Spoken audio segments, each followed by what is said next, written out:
जज साहब अपनी ही माँ को आश्रम में छोड़ आए। आश्रम में माँ पर नजर रख सके इसलिए उधर के चौकीदार से दोस्ती कर ली थी और कुछ पैसे दे दिए थे।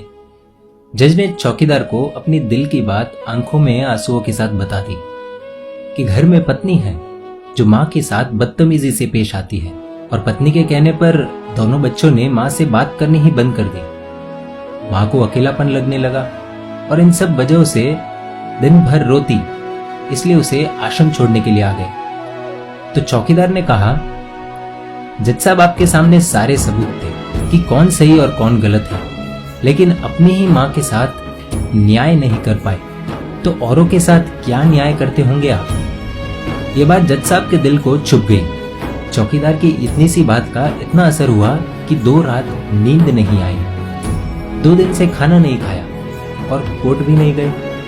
ऐसा लग रहा था जैसे एक चौकीदार ने जज साहब की दुनिया हिला दी। जज साहब अपने घर में रूम से बाहर आए। दोनों बच्चे और पत्नी खाना लेकर इसी इंतजार में खड़े हैं कि कब खाना खाएंगे। तभी जज साहब ने एक कागज पत्नी को और 2 अलग कागज अपने बच्चों के हाथ में थमा दिए। कागज की एक लाइन पढ़ी तो पत्नी के हाथों में से थाली गिर गई। जज साहब बोले, मैं तुम्हें तलाक दे रहा हूँ, और बच्चों से कहा, आज से मेरी सारी प्रॉपर्टी आप दोनों की, मुझे कुछ नहीं चाहिए। बच्चों ने उन्हें जबरदस्ती कुर्सी पर बिठाया, हाथ जोड़कर पैरों में गिरकर इन सबका कारण पूछा।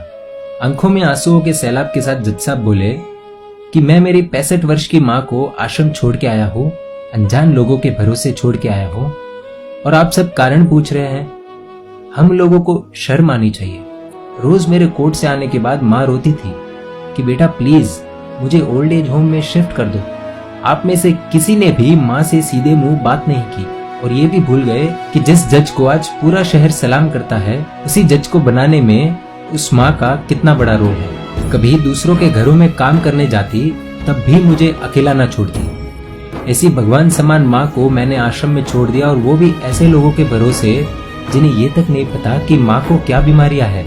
खुद को कोसते हुए जज साहब कहते हैं, दूसरों पर फैसले सुनाने वाला आज मैं खुद हार गया। मैं जज नहीं बल्कि गुनहगार हूँ, और मैंने जो गुनाह किया है वो शायद कानून तो माफ कर देगा, लेकिन ईश्वर के कोर्ट में वो कभी माफ नहीं होगा। ये कहते हुए जज साहब बोले कि अब मैं अपने पापों का प्रायश्चित करने जा रहा हूँ। मैंने अपना सब कुछ आप लोगों को सौंप दिया है, और अब अपनी माँ के साथ आश्रम में रहूंगा और उनकी सेवा करूंगा। पत्नी से जज साहब ने कहा कि याद रखना, आज तुमने उस माँ को आश्रम भिजवाया, तुम भी एक माँ हो, कल तुम्हें भी कोई आश्रम भेजेगी, तब तुम्हें मेरे इन शब्दों का अर्थ सही मायने में समझ आएगा।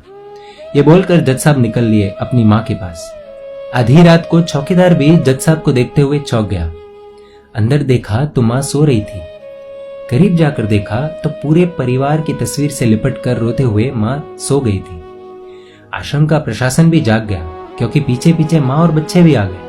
उन्हें ये एहसास हो गया कि उन्होंने क्या पाप किया है। तभी आश्रम की एक कर्मचारी बोली, हम इन्हें आपको नहीं सौंप सकते, क्या पता कल आप इन्हें मार दो तो। ये सुनते ही जज साहब की पत्नी को दिल में बहुत दर्द हुआ। वो बोल उठी कि मैडम जी, शायद हमारे हाथों बहुत बड़ा पाप हुआ है, मानते हैं, लेकिन अब हम इन्हें मारने नहीं, इन्हें एक नया जीवन देने आए हैं। आश्रम के सभी बुजुर्गों की आंखों में आंसू थे, सबके सब रो पड़े। खुशी के आंसुओं के साथ माँ को घर ले आए।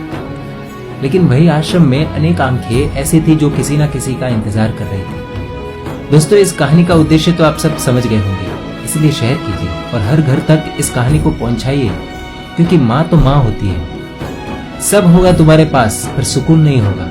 सुकून सिर्फ माँ के आंचल में होता है, और उस आंचल को बिखरने मत देना। ऐसी इमोशनल कहानियों के लिए emotional video stories page like करना अनिवार्य है। दोस्तों, आप सभी से रिक्वेस्ट है, प्लीज YouTube पर जाकर हमारे इस चैनल को भी सब्सक्राइब करें।